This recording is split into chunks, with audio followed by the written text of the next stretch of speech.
Ang kwentong ito ay hango sa totoong buhay.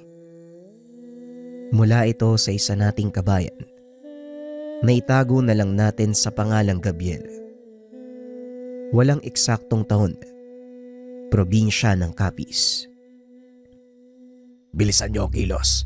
Ayoko maabutan tayo dito ni Ka-Hermes.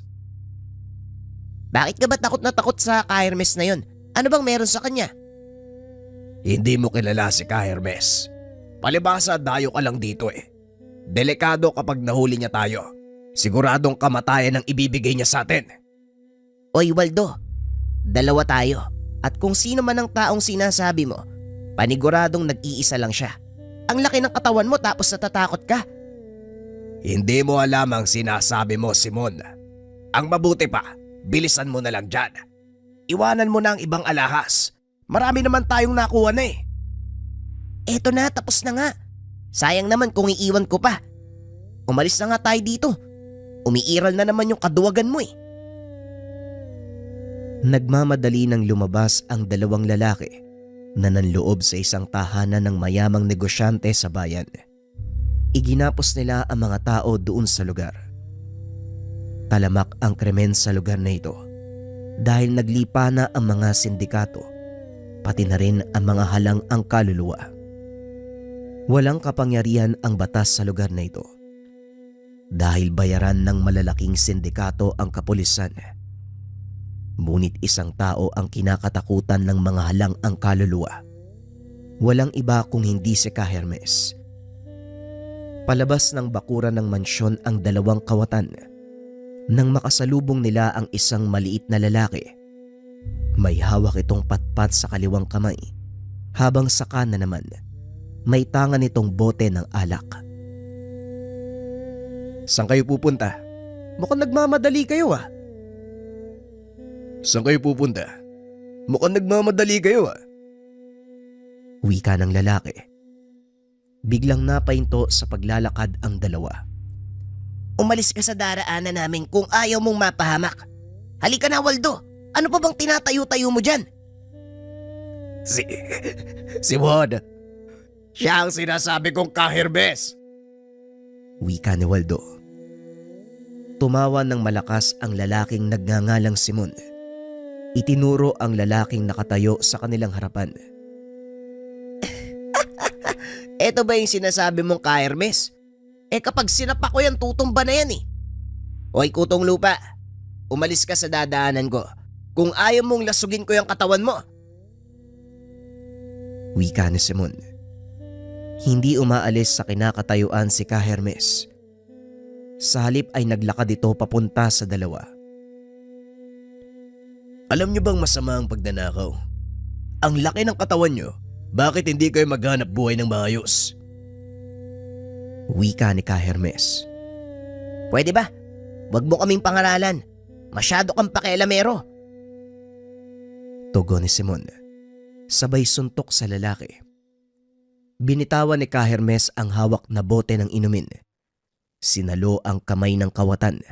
Sabay hatak nito palapit sa kanya. Malakas sa suntok sa sikmura ang ibinigay ng Ginoo. Dahilan para mapalood si Simon. Namilipit sa sakit. Tinignan ni Ka-Hermes ang isa pa na nooy dali-daling tumatakbo. Habang papalayo, tinitignan nito si Ka-Hermes. Nakatayo pa din ito sa tabi ng walang malay na kasama. Ibinaling ang tingin sa daanan. Pagbalik niya ng tingin sa pinanggalingan, wala na doon si Ka-Hermes. Nagulat ito nang bumangga siya sa isang lalaki. Ay naku naman talaga, oo. Gagawa-gawa ka ng kalokohan tapos iiwan mo yung kasama mo. Halika nga, bumalik ka doon. Para naman may karama yung kaibigan mong mamatay. Ka-Hermes, pakiusap, huwag niyo po ako papatayin. Hindi na po ako uulit. Hindi na ako magdadakaw. Buhayin mo lang ako. May anak ako, Ka-Hermes. Umaasa sila sa akin. Hindi ka ba nakukonsensya na ang ibinubuhay mo sa mga bata ay galing sa pagnanakaw? Pasensya ka na, pero mukhang ito na ang dulo ng daanan para sa inyo ng kaibigan mo. Pag-uusap ng dalawa. At kahit anong pagmamakaawa ng kawatan, hindi ito pinakinggan ni Ka Hermes. Binunot nito ang patalim na nakatago sa dalang baston. Pinugutan ng ulo ang dalawang kawatan. Kinabukasan, nakapako na ang mga katawan nito sa poste. Samantalang ang ulo naman, itinusok sa dalawang mahabang buho ng kawayan. Nasa ilalim ng mga ito ang pangalan at kasalanan. Nakalagay din sa mga karatula ang salita, "Huwag pakainin ng galing sa nakaw ang iyong pamilya." Ito ang naging marka ni Ka Hermes sa kanyang pinagmulan. Kinatakutan ito maging ng mga tiwaling opisyal ng pulis. Dahil sa tuwing mapapatunayang may ginawa silang mali, sinesistensyahan sila ng gumagalang berdugo. Walang sino man ang nakakita ng totoong itsura ng matanda. Dahil sa tuwing lalabas ito, nakatakip ang kanyang muka. Ang tanging palatandaan lang ay ang mahabang buhok. Sa pagdaan ng taon, kinatakutan ang presensya ni Ka Hermes. Ginagamit din itong panakot sa mga batang hindi natutulog tuwing tanghali. Naging palaisipan din sa mga otoridad ang totoong pagkatao ni Ka Hermes. Nais nila itong hulihin upang pagbayarin sa mga patayang nangyayari sa bayan. Ngunit para sa mga tao, isang bayani si Ka Hermes. Dahil sa kanya, nabawasan ang kriminal sa lugar at nawala ang takot ng mga mamamayan. Ngunit isang araw, bigla na lang itong naglaho. Walang nakakaalam ng totoong dahilan kung nasaan ang taong tinaguriang apo ng dahas. Maraming taon nang nakalipas, nawala ang mga kriminal. Umiral ang kapayapaan, ngunit hindi pa rin nawawala ang ilang masamang taong nagbabalak sumira nito. Bilisan mo na dyan, Yado. Mahuhuli na naman tayo eh. Ang bagal mo talagang kumilos. Sandali lang naman, Gabriel. Alam mo namang ang hirap talian itong sapatos ko eh. Sa tuwing yuyuko ako, naipit yung tiyan ko. Ay sus, yun na nga ang sabihin mo. Nahihirapan kang yumuko dahil sa laki ng tiyan mo. Kung hindi lang kita kaibigan, matagal na kitang iniwan eh. Alam ko naman na hindi mo ako matitiis eh. O ito na, tapos na ako magtali ng sapatos. Ikaw kaya yung magkaroon ng malaking tiyan. Halika na nga, nag-aantay si Epe oh. Pag-uusap ng magkaibigang Gabriel at Yado. Parehong nanunungkulan bilang pulis sa kanilang bayan. Nakadestino ang mga ito sa lansangan. Nag-iikot sa paligid ng bayan, pinangangalagaan ang kapayapaan. Kilala si Gabriel bilang matinik na pulis. Marami na itong nabuwag na sindikato sa lugar. Kaya naman mainit sa mata ng mga masasamang loob ang binata. Alam mo, Gabriel, kung tutusin dapat tenyente ka na eh. Pero di ko alam sa'yo. Bakit ba gustong gusto mong nagpapatrolya? Ang init-init dito sa daan eh. Alam mo, Yado, ayoko nakaupo lang sa presinto. Lalaki yung tiyan ko kapag ganun. Mas gusto ko nagbabanat ng buto at isa pa. Masaya dito oh. Lalo na kapag nakikipaggabulan sa mga magnanakaw. Ikaw ba? Bakit hindi ka nagpapataas ng ranggo? Wika ni Gabriel. Tapos sa Universidad ng Pambansang Kapulisan itong si Yado. Kung tutusin, mas mataas ang ranggo nito kay Gabriel. Ngunit dahil sa maraming karangalang nakamit ng binata, mas naunang tumaas ang ranggo nito. Pareho tayo ng rason, Gabriel. Alam mo kasi, iniidolo ko yung taong sinasabi ni tatay sa akin eh. Yung apo ng dahas. Natatandaan mo ba siya? Alam mo, Yado, hindi ko naabutan ng taong yun eh. Pero narinig ko na siya nung bata ako. Isang vigilante. Alam mo, hindi rin maganda ang ginagawa niya dati. Kahit pa ituring siyang bayani ng mga tao, mali pa rin ang pagpatay at ilagay ang batas sa iyong mga kamay. Pag-uusap ng dalawa. Habang nakaupo sa isang tindahan, nagulat si Gabriel nang biglang magsalita ang isang matanda na may mahabang buhok. May nakapulupot na pulang balabal sa leg nito at merong ilang peklat sa muka. Ay nako, napakainit ng panahon ngayon. Ang dami pang tao. Ano bang meron dito?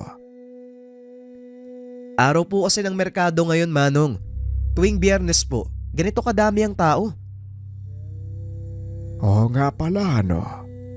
Nung araw kasi, wala pang ganito eh. Mabuti naman at dumadami na uli ang mga taong dayo. Manong, matanong ko lang, taga saan po kayo? Wika ni Yado. Napalingon ang matanda at ngumiti. Taga dito lang din ako, iho. Pero hindi ganito ang bayang kinalakihan ko. Dati, punong-puno ng pusakal, mandarambong, at mga mamamatay tao ang lugar na ito. Ang laki ng pinagbago. Halos hindi ko nakilala ang bayang kinalakihan ko. Ang kwento sa akin ng lolo ko, naging mapayapa daw yung lugar na to dahil sa isang tao eh. Si Ka Hermes. Ewan ko lang kung pamilyar po kayo sa kanya, pero tinatawag din po siyang apo ng dahas. Wika ni Yado. Nang mga sandaling ito, nakikita ni Gabriel ang kakaibang ngiti sa mukha ng matanda. Ganun ba? Hindi ba kriminal ang tingin sa kanya ng mga tao? Oho, tama nga po ang sinasabi niyo. Kriminal nga ang tingin ng karamihan sa kanya. Ngunit may mga tao ding naniniwala na isang bayani si Ka Hermes. Tugon ng binata. Biglang tumawa ng malakas ang matanda. Mga pulis kayo, hindi ba? Bakit parang sa tono ng pananalita mo iyo? Kakampi ka ng isang vigilante. Ay nako, mauna na ako. Malayo pa ang uuwian ko. Ikaw mag-ersesyo ka ha? Ang laki ng tiyan mo. Wika ng matanda. Matapos ay naglakad na ito palayo sa dalawa. Grabe naman yun. Nangasar pa, alis na lang. Ay naku. Hayaan mo na, totoo naman yung sinasabi niya eh. Na ano? Alin dun? Yung mataba ako o kakampi ko ng vigilante? Basta pareho dun. Pero yun nga no, bakit parang kinakampihan mo kasi yung vigilante? Alam mo kasi Gabriel, siya ang naging inspirasyon ko kung bakit ako naging pulis. Yung mga naririnig kong kwento mula kay lolo noon, alam kong totoo. Halika na nga, nagugutom na ako eh. Wika ni Yado. Nag-ikot ang dalawa sa palengke upang maghanap ng makakainan. Nang biglang nakarinig ang mga ito ng babaeng sumigaw. Kasunod nito, nakasalubong nila ang isang lalaking tumatakbo. May dalang bag. Hindi nagdalawang isip si Yado na harangin ang lalaki. Ngunit sa kasamaang palad, may hawak itong kutsilyo. Hinila ni Yado ang bag, ngunit inundayan siya ng saksak ng lalaki. Tinamaan ang binata sa tagiliran. Bumagsak ito sa sahig. Dali-daling hinabol ni Gabriel ang magnanakaw. Nagawa niya itong abutan sa bandang likod ng palengke kung saan wala nang masyadong tao. Habang tumatakbo, sinalubong ito ng matandang nakausap nila kanina. Manong, tumabi ka! May dalang kutsilyo yan oh! Wika ni Gabriel. Ngunit sa halip na tumabi, pinatid ng matanda ang magnanakaw, dahilan para matumba ito at tumama ang ulo sa bato. Kahit kailan talaga, hindi na kayo nagtanda. O ikaw dyan, huwag ka nga tumunganga. Pusasan mo na yung taong to. O baka gusto mong ako pa'y magtali ng paa at kamay niyan. Wika ng matanda. Dali-daling tumakbo si Gabriel. Pinusasan ang magnanakaw. Maraming salamat po Manong ha. Pero delikado po yung ginawa nyo eh. Paano kung nasaksakan yan? Eh ang tanong, nasaksak ba ako? Hindi naman, diba? O siya, sige na. kailangan ng kaibigan mo ng tulong.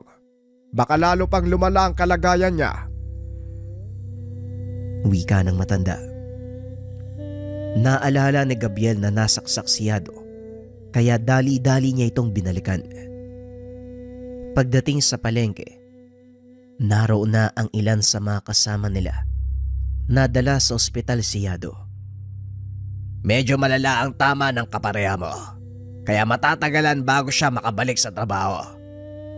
Ibang klase talagang mag-isip yang siyado. Sige na, kami nang bahala sa taong yan. Bumalik ka na sa presinto para maitala ang mga nangyari. Wika ng isa sa mga opisyal. Nagsipag-alisa na ang mga kasama. Inikot ni Gabriel ang palengke bilang bahagi ng investigasyon. Nagtanong din ito sa mga tao tungkol sa magnanakaw. Ayon sa mga ito, talamak ang taong iyon at kilala sa lugar bilang matinik na mandurukot. Pagdating sa presinto, naabutan nito ang magnanakaw. Nakita itong kausap ng hepe at tila nakikipagtawanan pa ito. Maya-maya ay pinalabas na ang magnanakaw. Dumaan ito sa harapan ni Gabriel. Ngumiti ng nakakaloko. Dali-daling pumasok si Gabriel sa opisina ng hepe at kinausap ito. Hepe, anong ibig sabihin nun? Bakit mo pinalaya yung taong yun? Kamuntikan niya nang mapatay si Yado. No kasi, hindi nagreklamo yung nanakawan eh. Kaya wala akong dahilan para ipakulong siya. Pero maiba ako. Kine-question mo ba ang desisyon ko? Tandaan mo, ako ang hepe dito. Hindi ko nakakalimutang hepe ko kayo. Pero wag niyo din sanang kalimutan, uniforme ng pulis ang suot niyo at hindi damit ng isang sanggano. Nagulat ng husto ang hepe sa sinabi ni Gabriel. Dahilan para suspindi nito ang binata. Sa tono ng pananalita mo, parang sinasabi mong pinapanigan ko ang kriminal na yon. Bakit? Sa tingin mo, may magagawa bang isang kagaya mo? Wala sa ngayon, hepe. Pero kalaunan, pagbabayaran mo rin ang katiwalian mo. Abaloko ka! Tinakot mo pa ako? Pwes, isuko mo yung tsapa at baril mo. Suspendido ka ng 1 buwan simula sa araw na to. Kahit hindi na ako bumalik sa serbisyo, kung isang kagaya mo lang ang mamumuno sa akin. Pag-uusap ng dalawa. Lumabas ng istasyon si Gabriel matapos nun. Nagpatuloy ito sa ospital kung nasaan si Yado. Laking tuwa ng binata dahil sa wakas, nagkamalay na ang kaibigan. Oh, parang hindi ka pa masaya na nakaligtas ako sa saksak ah. Hindi naman sa ganun, Yado. Nasuspinde ko ni hepe. Sinagot ko kasi. Pinalaya niya yung mandurukot na sumaksak sa'yo. Kesyo wala daw nagreklamo. At yun nga yung ipinagtataka ko eh. Bakit hindi nagrereklamo yung babaeng ninakawan? Ayun ba? Normal lang yan. Ganyan talaga ang nangyayari. Minsan talaga nananahimik na lang yung biktima ng nanakawan eh. Kaysa magsampa ng kaso. Lalo na kung nabalik naman yung gamit na kinuha sa kanila. Kahit na, Yado, may batas tayo eh. Lalo na kung ganung uri ng kaso. May mga makakapagpatunay. Makukulong pa rin yung magnanakaw. Kahit sabihin pa nating 1 o 2 buwan man lang. Ay naku, ewan ko nga ba. Hindi ko na rin maintindihan ang nangyayari sa kapulisan eh. Anong plano mo? Siguro mas maayos na rin yung nasuspinde ko. Para makapagpahinga muna. Medyo mainit na kasi sa presinto ngayon eh. Tugon ni Gabriel. Matapos itong kausapin ng kaibigan, nagpa siya ang binata na umuwi sa kanilang baryo. Hindi naman ito kalayuan sa mismong bayan. Medyo mabundok ang lugar at napakatahimik. Mabuti naman at pumasyal ka, Gabriel. Abay, taon na din ang binilang. Simula nang umuwi ka dito ha. Ano nangyari? Tanong ng ama ni Gabriel na ang pangalan ay Canelson. Kasi tay, nasuspende ko sa serbisyo. Sinagot ko yung hepe namin eh. Mantakin mo, tay. Pinalaya niya yung nahuli ko mandurukot. Tapos sinaksak pa nun yung kasama ko. Dati din akong kasama ng konstabularyo. May mga ganung pangyayari talaga lalo na kung walang nagreklamo. Pero sa kaso ng pagnanakaw, may kapangyarihan ng pulis na ikulong ang mga nahuhuling kriminal. Lalo na kung mapapatunayan ang kanilang ginawa. Tapos meron pang nasaksak. Opisyal pa. Yun na nga, tay. May mga testigo naman, pero wala pa rin. Ayun, naglalagalag sa bayan ng magnanakaw. Kaya lumalakas yung loob ng mga yan dahil sa mga taong kagaya ni Hepe. Hayaan mo na. Sasakit lang ang ulo mo at sasama ang loob. Mas mabuti ng ganun. O siya, halika na. Nang makakain ka na muna. Pag-uusap ng dalawa. Nagsipagdagsaan ang mga pinsan nang malamang umuwi si Gabriel. Dumating ang mga ito sa hapon. Kanya-kanyang bitbit ng lambanog at pulutan. Naku po, eto ang ayoko kapag umuuwi. Babahan na naman ng inumin. Kakalat na naman sa daan ng mga lasing kong pinsan. Wika ni Gabriel habang nakasilip sa bintana. Nakaupo na ang mga pinsan nito sa bakuran habang ipinapaikot ang alak. Ayos lang yan, anak. Minsan ka na nga lang makauwi. Natural lang naman nabik sa'yo mga pinsan mo. Lalo yang si Benji. Mayat maya ang tanong sa'kin. Siguro nga, tay. Mas mabuti pa saluwan ko na sila. Baka magtampo po Bumaba ito ng tahanan. Parang nakakita ng artista ang mga pinsan nang marinig nila ang boses si Gabriel. Mga pinsan, kumusta naman kayo? Mukhang babahan na naman ng suka. Alak pala. Wika ng binata. Nagtawanan ang mga ito. Dahil ganon ang nangyayari sa tuwing may mahalagang okasyon o kahit simpleng pagkikita lang ng magpipinsan. Hindi naiiwasan ang mahabang inuman. Manong Gabriel, mabuti naman naisipan mong umuwi. Kumusta naman sa bayan? Tanong ng pinsang si Benji. Ganun pa rin, Benji. Magulo. Kaya ikaw wag kang kakalat-kalat sa lansangan Lalo na pag nakapagtrabaho ka sa bayan. Piliin mo mga taong makakasalamuha mo. Ay nako, bakit ba yan ang pinag-uusapan nyo? Ang mabuti pa uminom na lang tayo. O Gabriel, sa itong ikalawang tangay. Wika ni Atong. Dito, kumusta kayo? Matagal na ako hindi nakakabalita sa inyo. Oo nga yung tipong parang kang nasa ibang bansa. Nandiyan ka lang naman sa bayan. Pero manong maayos naman dito. Yun nga lang, may nakikita pa rin kaming mga tulisan.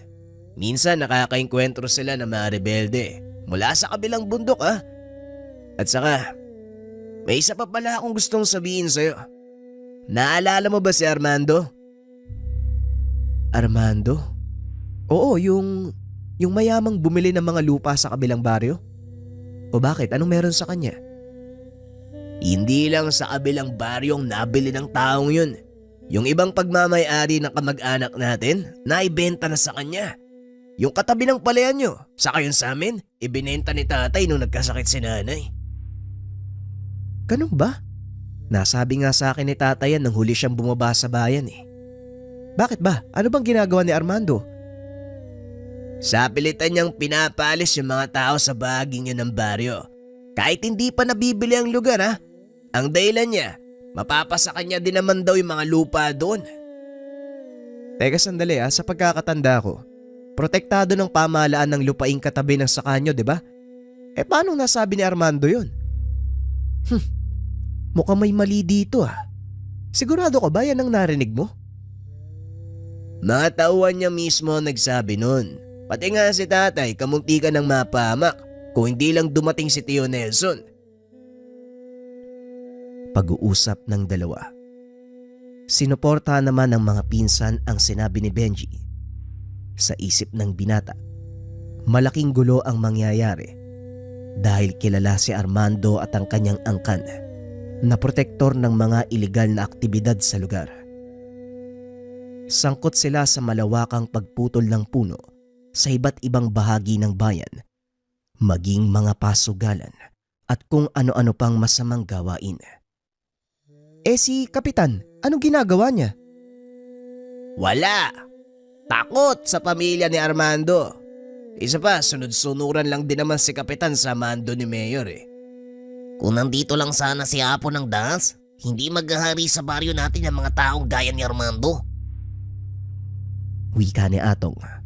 Muling naalala ni Gabriel ang kwento ng kaibigan. Narinig ko na yung pangalan niyan sa mga kasama kong pulis ah. Kahit nga kay tatay noon eh. Eh bakit ba ganun na lang kasikat yung Apo ng Das na yan?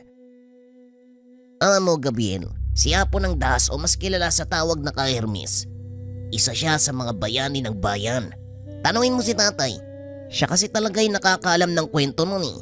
Basta ang alam lang namin, hindi siya tinatabla ng bala o kahit anong sandata, kaya natatakot sa kanya mga masasamang loob. Wika ni Atong. Hindi na umimik pa si Gabriel. Ilang minuto pa ang nakalipas. Lasing na ang magpipinsan, ngunit hindi pa rin tinatamaan ang binata. Nakaupo lang ito habang tinitignan ang mga pinsan. Maya-maya pa, dumating na si Ka Nelson. Mukhang naparami yata ang inom niyo. Tama na yan, mag-uumaga na. Kaya nga po tay, pero ayos lang.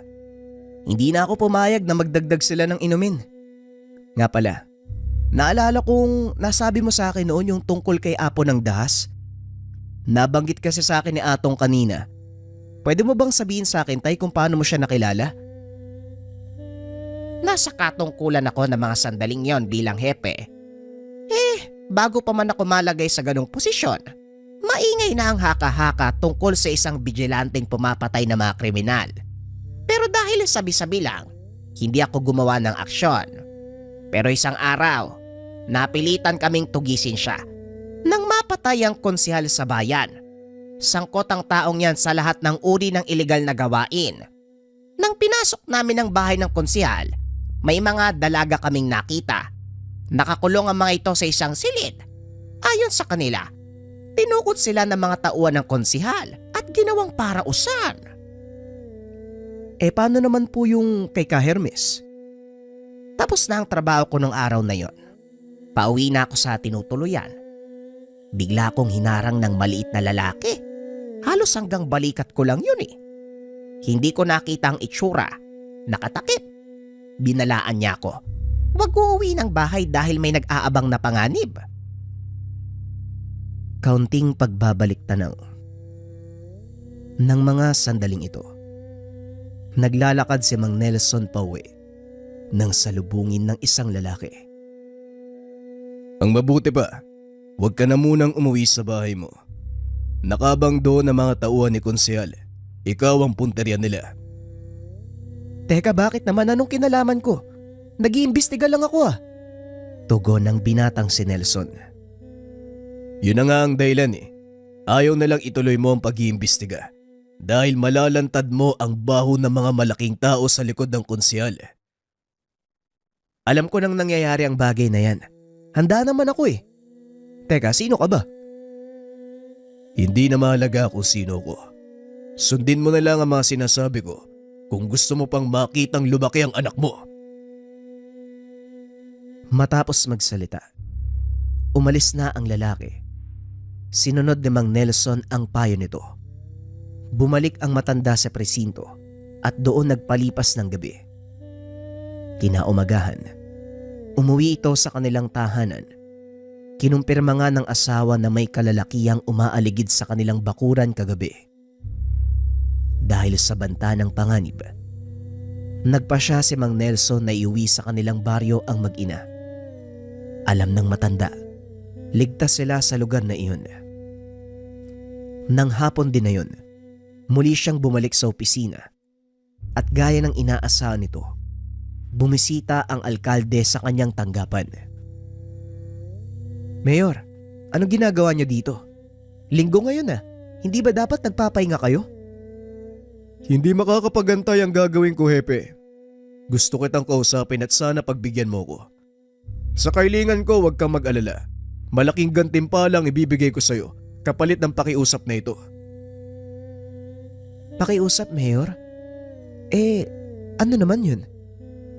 Gusto kong ihinto mo ang pag-iimbestiga sa kaso ng konsehal.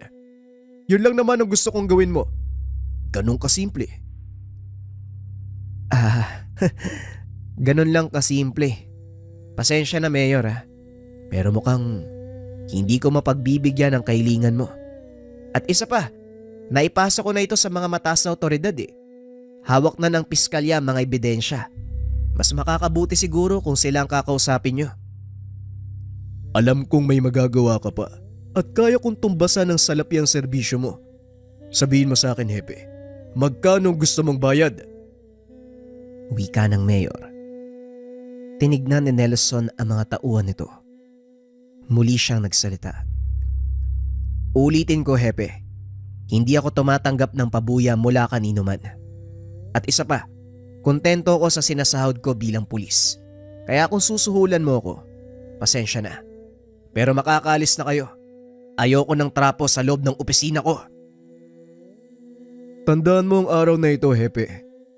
Sa susunod nating pagkikita, hindi na ako magiging mabait sa'yo.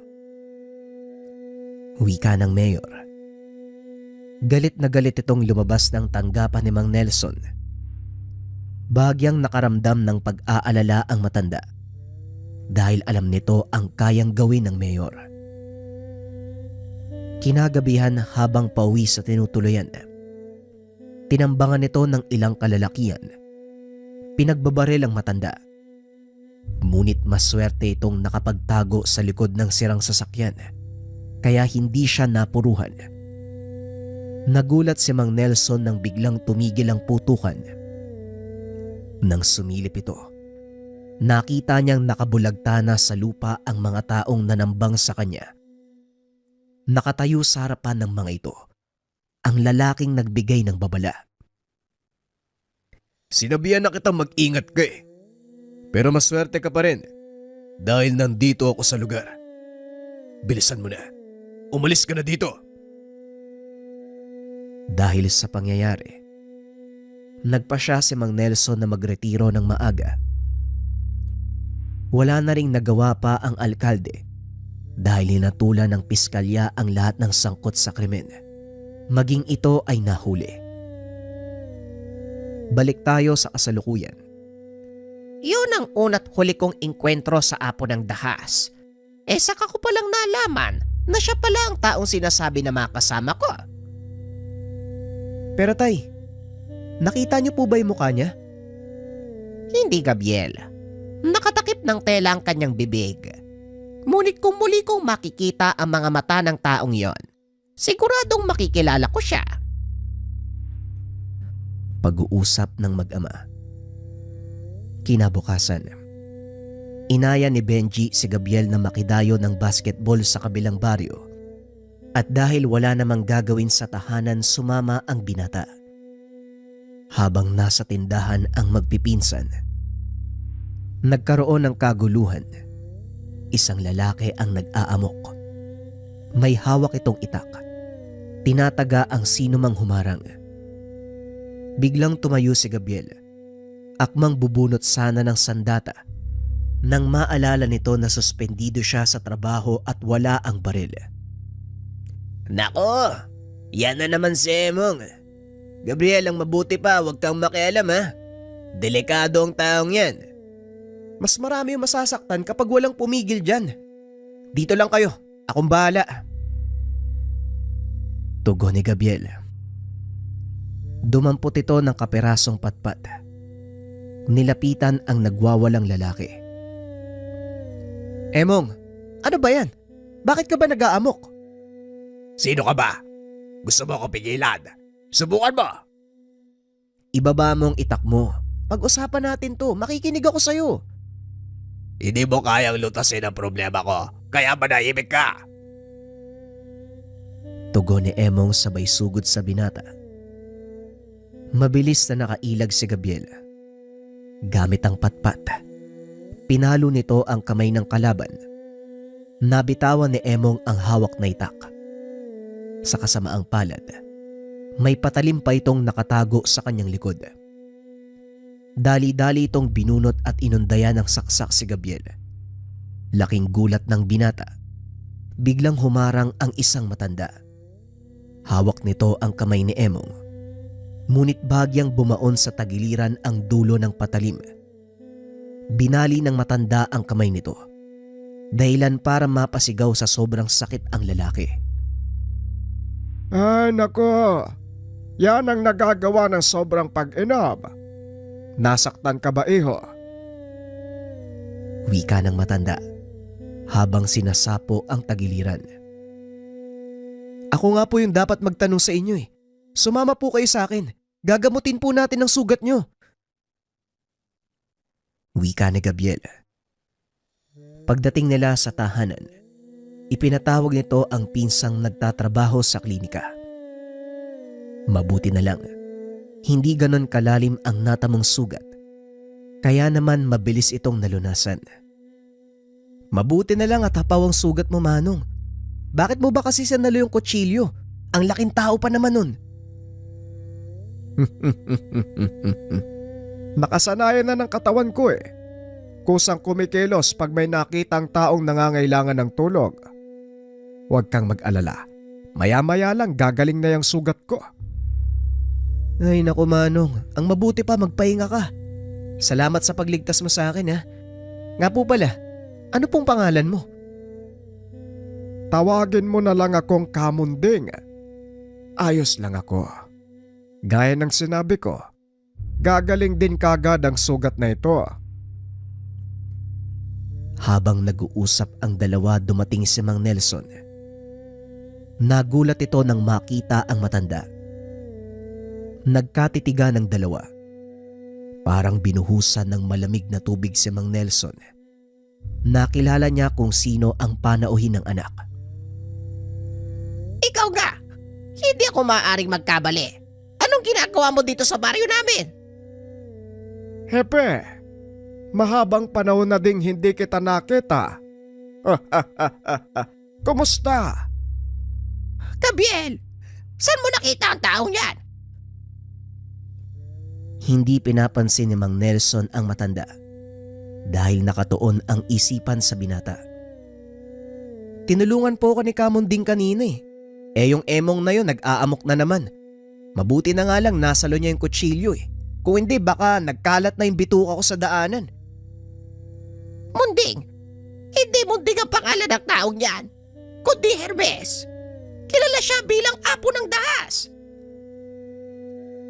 Nanlaki ang mga mata ni Gabriel nang marinig ang sinabi ng ama. Ano? Paano mo nasabi yun, Tay? Oo, magaling siyang makipaglaban. Pero imposibleng siya si Ka Hermes. Totoo ang sinabi ng tatay mo. Ako nga ang apo ng dahas. Pero matagal ko nang iniwan yung nakaraan ko eh. Simpleng tao na lang ako ngayon. Matandang uugod-ugod. Nag-aantay ng katapusan. Wika ng matanda habang tinatanggal ang bendang nakabalot sa bewang. Nagulat ang binata dahil wala na ang sugat na dulot ng saksak. Anong nangyari sa sugat mo, Manong? Gaya ng sinabi ko sa'yo, gagaling din kagad ang sugat ko. Naparito ako dahil gusto kitang makausap, Nelson. Wika ng matanda. Dahan-dahan itong naupo. Ganon din ang ginawa ni Mang Nelson at Gabriel. Sabihin mo, anong kailangan mo sa akin, apo? Alam kong mahirap paniwalaan, pero tanging ikaw lang ang taong mapagkakatiwalaan ko. Matanda na ako, Nelson. Gusto ko nang magpahinga. Pero bago ko gawin ang bagay na yon, gusto kong iwan sa pangalaga mo ang mga gamit na ito. Inilabas ng matanda ang maliit na sisidlan. Nakasuksok ito sa kanyang bulsa. Ano naman ng mga yan, apo? Pwede ba? Wag mo na nga akong tawaging apo. Agimat at mutyang iniingatan ko. Ito ang dahilan kung bakit hindi ako tinatabla ng anumang sandata Gusto kong maiwan ito sa mga taong karapat-dapat. Sa oras na mamatay ako, masasayang sila. Kaya ito, tanggapin mo. Matanda na ako, Apo. Hermes, kaya hindi ko na din magagamit ang mga yan. Huwag mo kong tawagin sa totoo kong pangalan. Matagal ko nang kinalimutan ang pagkataong yon. Alam ko yon, Nelson. Nakikita kong halos hindi ka na rin makaakbang dahil sa rayuma. Kaya naman gusto kong humanap ng taong karapat-dapat para sa mga gamit ko. Napatingin si Mang Nelson kay Gabriel na noon ay walang alam sa pinag-uusapan ng dalawang matanda. Si Gabriel lang ang nakikita kong karapat-dapat sa mga gamit na yan. Pero ang tanong, tatanggapin ba ng anak ko? Bakit hindi natin subukan? Tinignan ni Mang Nelson ang binata na noon ay nakikipag-usap sa mga pinsan. Pinili nitong tumayo upang makipag-usap ng maayos sa dalawang matanda. Bakit po, tay? May problema po ba? Wala naman, iho. May papakiusap sana si Mang Munding. Ang mabuti pa, kayo na po ang magsabi. Gusto kong iabilin sa tatay mo ang mga gamit ko, iho. Bago pa man ako mamatay. Kaso ayaw niyang tanggapin. Matanda na daw siya kaya ikaw na lang ang pinagtulakan. Gamit? Anong mga gamit, Manong? Ipinakita ng matanda ang hawak na medalyon at mutya. Ito, mga medalyon at mutya na nagbigay sa akin ng proteksyon sa mahabang pakikipaglaban. Hindi na ako magtatagal pa, kaya ko hinanap ang iyong ama dahil gusto kong siya ang sumalo ng mga ito. Ngunit mukhang nahuli na ako. Pero matanong ko lang po, ano po bang magagawa ng mga agimat na yan? Kung naririnig mo ang kwento ng apo ng dahas, nagbibigay ito ng lakas, bilis at kabal. Ito ang dahilan kung bakit hanggang sa ngayon ay buhay pa rin ako. Kung iyong mamarapatin, iho, at dahil na rin sa mungkahi ng iyong ama, ikaw lang ang karapat-dapat para sa mga gamit na ito. Inabot ni Gabriel ang hawak ng matanda. Nang lumapag ito sa palad, biglang naupo si Mang Munding. Ano pong nangyayari sa inyo, Manong? Huwag mo kong alalahanin, iho. Nilisan lang ng lakas ang katawan ko. Simula nang tanggapin mo ang mga medalyon. Sandali lang. Kung ito ang magiging dahilan ng kamatayan niyo, Manong, hindi ko ito matatanggap. Hindi, iho. Ito mismo ang dahilan kung bakit gusto kong maipasa sa karapat-dapat ang gamit. Nais ko nang magpahinga ng tuluyan. Sana naman, pagbigyan mo ang kailingan ng napapagod na matanda. Pero Manong, Huwag ka nang tumanggi pa, Gabriel. Mas makakabuti kung tutuparin mo ang kahilingan ng apo. hindi na nakapagsalita si Gabriel. Tinanggap nito ang kahilingan ng matanda. Nang gabing yun, na maalam si Mang Munding. Magpahinga ka na, apo ng dahas. Masaya ko dahil sa huling hininga, naalala mo pa rin ako. Wika ni Ka Nelson, habang nag-aalay ng mga bulaklak sa puntod ng yumaong matanda. Tay, anong gagawin ko sa mga to? Hindi ko nga alam kung paano gamitin yan eh. Isuot mo lang, anak. Kahit ako, hindi ko rin alam kung anong gagawin sa mga yan. Pero malaki ang tiwala ko sa sinabi ng matanda. Kung nakatulong man ito sa kanya, siguradong malaki din ang maitutulong yan sa iyo. Nang mga sumunod na araw, tuluyan nang natapos ang suspensyon ni Gabriel. Bumalik ito sa trabaho at gaya ng inaasahan, mainit pa rin ang ulo ng hepe sa kanya. Mabuti naman nakabalik ka na. Ang daming nangyari dito simula nang masuspinde ka. Bakit? Anong meron? Parang wala namang nagbago ah. Mamaya mo malalaman. Halika na, pumunta na tayo sa pwesto natin. Pag-uusap ng dalawa Bumalik ang mga ito sa kanilang pwesto sa kalsada. Hindi pa man nagtatagal nagkaroon na ng kaguluhan. Tignan mo mga taong yan. Sila ang pangkat na nangingikil sa baging ito ng palengke. Walang magawa ang kapulisan sa kanila. Ganun ba? Pues para sa akin, hindi pwede yan. Wika ni Gabriel. Sabay lakad papunta sa pangkat na nanggugulo. Naku po! Malaking gulo na naman to. Uy Gabriel, kakabalik mo lang mula sa suspension. Ay naku, mukhang matutuluyan ka na. Tao ni Armando ang mga yan eh. Gaya ng sinabi ko, wala akong pake. At hindi pwede sa akin ang ganitong asta. Wika ni Gabriel. Sinigawan nito ang pangkat para makuha ang atensyon. Lumingon ang isa sa kanila at nilapitan ang binata. Sino ka naman? Hindi ka ba nasabihan ni Hepe tungkol sa operasyon namin? Hindi ko alam at wala akong pake. Ngayon, kung ipagpapatuloy mo yung ginagawa mo, mapipilitan akong arestuin kayo. Wika ni Gabriel. Nagtawanan ang mga kasama ng lalaking kausap. Tinutukan ng baril ang binata na siyang pinakamalaking pagkakamali. Biglang hinawakan ni Gabriel ang kamay ng lalaki. Pinilipit ito. Napalod ang kalaban. Nagmakaawang bitawan. Kinabitan ni Gabriel ng posas ang kamay nito at itinayo. Sumama ka sa akin sa presinto. Malaki-laking kaso ang kakarapin mo. Wika ni Gabriel. Tawa lang ng tawa ang lalaki. Hanggang sa makarating ang mga ito sa istasyon. Sinalubong ng hepe si Gabriel. At gaya nga ng inaasahan, pinagalitan na naman siya. Por Diyos por Santo, Gabriel. Eto ka na naman. Hindi mo ba kilala kung sino yung inaresto mo? Sindikatong nangingikil sa palengke. Tinutukan ako ng baril sasawayin ko lang sana. Kaya ito inaresto ko. May masama ba sa ginawa ko, hepe? Halika nga, doon tayo mag-usap sa opisina. At ikaw naman, manahimik ka muna dyan sa selda. Wika ng hepe. Sabay hila kay Gabriel papasok sa opisina. Pagtatalunan pa ba natin to, hepe?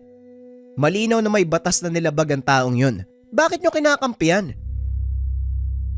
Gabriel, iho, makinig kang mabuti. Alam mo ba kung bakit kita sinuspindi? Eh ano pa ba? Sinagot kita eh. Hindi yun ang totoong dahilan. Ginamit ko lang yun para magkaroon ako ng sapat na rason. Iniiwas kita sa gulo. Matalik kaming magkaibigan ng tatay mo at ayoko mapahama ka sa kamay ng mga sindikatong nagpapatakbo sa lipunan. Malapit na ako magretiro, iho. Anong gagawin mo kung mawala na ako sa serbisyo? Alam ko, hepe. Pero hindi ba katungkulan nating pangalagaan ng kapayapaan? Tinutupad ko lang naman yung tungkulin natin bilang pulis eh. Nandun na tayo. Pero hindi na ito ang panahon para magpakabayani. Magpapakamatay ka. Sa kasalukuyang takbo ng panahon, hindi na uso ang mga martir. Hindi pagpapakamartir ang ginagawa ko, hepe. Ito ang sinumpaan kong tungkulin. Tutuparin ko ito kahit kapalit pa ang buhay ko. Ay naku talaga. Napakatigas na ulo mo. Ikaw ang bahala. Pag-uusap ng dalawa. Matapos ay umalis ang hepe sa presinto. Tinuluyan ni Gabriel ang lalaki. Sinampa niya ito ng kaso. Ngunit kinabukasan ay may nagpiyansa dito.